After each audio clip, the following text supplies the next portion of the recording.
आज आपके साथ चिकन रेशमी हांडी बनाने की कमर्शियल टाइप की रेसिपी शेयर कर रहा हूँ। इंशाल्लाह होटल वाला रेस्टोरेंट वाला मज़ा आपको आपके घर में आपके किचन में आने वाला है। बहुत ज़बरदस्त किस्म की रेसिपी है। आसान अल्फाज में आपको बताने की कोशिश करूँगा और इंशाल्लाह जब भी आप इसको ट्राई करेंगे आपको मज़ा आएगा। तो चलें मिलकर बनाते हैं। बिस्मिल्लाहिर्रहमानिर्रहीम। तो सबसे पहले आपने 1 कप से थोड़ा सा कम कुकिंग ऑयल कढ़ाई के अंदर डाल देना है और 750 ग्राम मैंने लिया है चिकन का बोनलेस मैंने लिया है थाई का। थोड़ा सा आपने इसके बीच में नमक ऐड कर देना है, आधे चम्मच से थोड़ा सा ज़्यादा।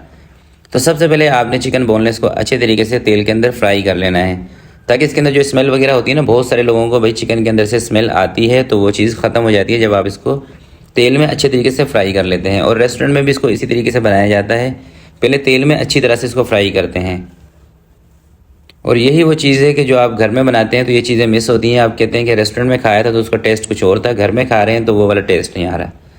तो अच्छी तरह से चिकन को फ्राई करने के बाद आपने साथ ही इसमें शामिल कर देना है अदरक और लहसुन का पेस्ट 1 चम्मच, हरी मिर्च का पेस्ट 1 चम्मच।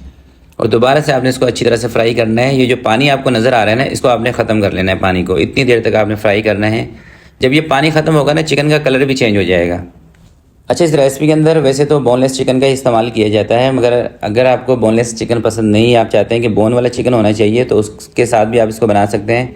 मगर फिर बोटी आपने थोड़ी सी छोटी रखवानी है, उसकी बड़ी नहीं होनी चाहिए, बड़ी फिर अच्छी भी नहीं लगेगी। और अगर आप बोनलेस से बना रहे हैं तो फिर आपने थाई का बोनलेस लेना है, क्योंकि वो ज़्यादा जूसी होता है। सीने का लेंगे तो ये खुश्क बनेगी आपकी हांडी। अच्छे तरीके से जब आप इसको इस तरह से फ्राई कर लेंगे, उसके बाद आपने इसके बीच में 1 प्याज का पेस्ट शामिल कर देना है। एक बड़ी साइज़ की प्याज ले लें, उसका पेस्ट बनाएं, थोड़ा सा पानी डाल के वो आपने इसके बीच में ऐड कर देना है।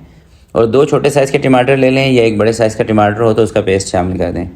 प्याज और टमाटर के पेस्ट के साथ दोबारा से आपने इसको अच्छे तरीके से फ्राई कर लेना है, अच्छी तरह से भून लेना है ताकि इसका ये जो टमाटर का प्याज का पानी है ना, ये थोड़ा सा खुश्क हो जाए। उसके बाद इसके अंदर हम मसाले ऐड करेंगे।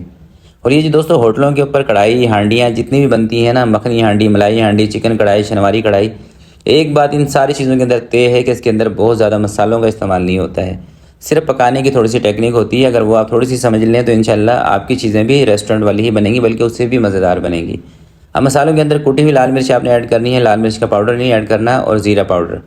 ठीक है, अच्छे तरीके से थोड़ा सा इस मसाले को भून लेना है आपने। उसके बाद आपने इसके बीच में शामिल कर देना थोड़ा सा मक्खन। अनसॉल्टेड बटर का मैं इस्तेमाल कर रहा हूँ, 100 ग्राम के करीब आप ले सकते हैं, आधा पाव से थोड़ा सा कम। अगर सॉल्टेड बटर हो तो फिर आपने इसके बीच में नमक थोड़ा सा कम ऐड करना है। जो शुरू में हमने इसमें नमक डाला था ना, उसकी क्वांटिटी फिर आपने थोड़ी सी कम रखनी है। अगर आप सॉल्टेड बटर इसमें यूज़ करेंगे और शुरू में आप चिकन में नमक भी डाल चुके होंगे तो उससे इसके अंदर नमक तेज़ हो जाएगा। ठीक है, दही के साथ आपने कूटा हुआ धनिया इसके अंदर ऐड कर देना है। और दही आपने इसके बीच में डाल देनी है आधे कप से भी कम, यानी कि कोई 60 से 70 ग्राम के करीब दही डालनी है। और दही को फेंट कर आपने फिर इसमें ऐड करना है।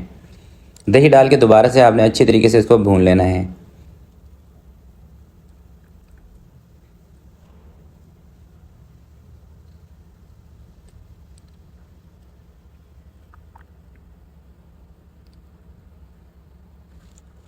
दही डाल के जब आप इसको अच्छी तरह से भून लेंगे ना, जब सारा ऑयल इसका ऊपर आ जाएगा, उसके बाद आपने थोड़ी सी ना इसके बीच में क्रीम ज़रूर ऐड करनी है।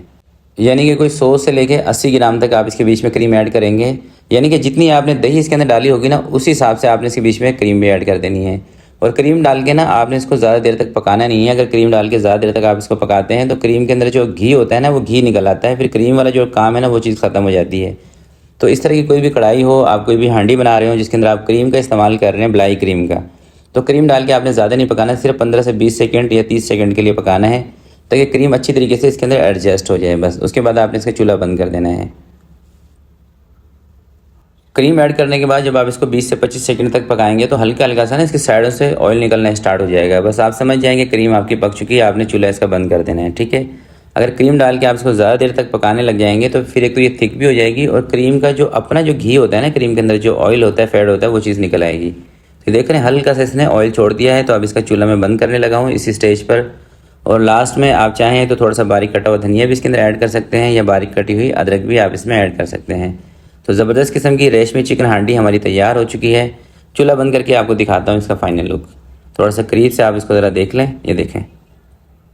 यकीन करें जब आप इसकी पहली बाइट लेंगे ना, तभी आपको अंदाज़ा हो जाएगा कि किस तरह की रेसिपी है जो मैंने आपके साथ शेयर की है। थोड़ा सा धनिया इसके बीच में मैंने डाल दिया है। अब इसको निकालते हैं प्लेट के अंदर। ये देखें, बहुत ज़बरदस्त किस्म की रेसिपी है, ज़रूर ट्राई कीजिएगा। इंशाल्लाह आपको मायूसी नहीं होगी ये बनाकर। तो आज के लिए इतना ही, आपसे मिलते हैं किसी नेक्स्ट वीडियो में। और चलते चलते एक गुजारिश आपसे करना चाह रहा हूँ कि अभी तक आप ये वीडियो देख रहे हैं और आपने वीडियो को लाइक नहीं किया, तो प्लीज़ लाइक का बटन सामने नज़र आ रहा है, इसको ज़रूर आप लाइक कर दें। तो मिलते हैं किसी नेक्स्ट वीडियो में, तब तक के लिए अपना बहुत सारा ख्याल रखिएगा, अपने वालिदैन का ख्याल रखिएगा। अल्लाह हाफिज़।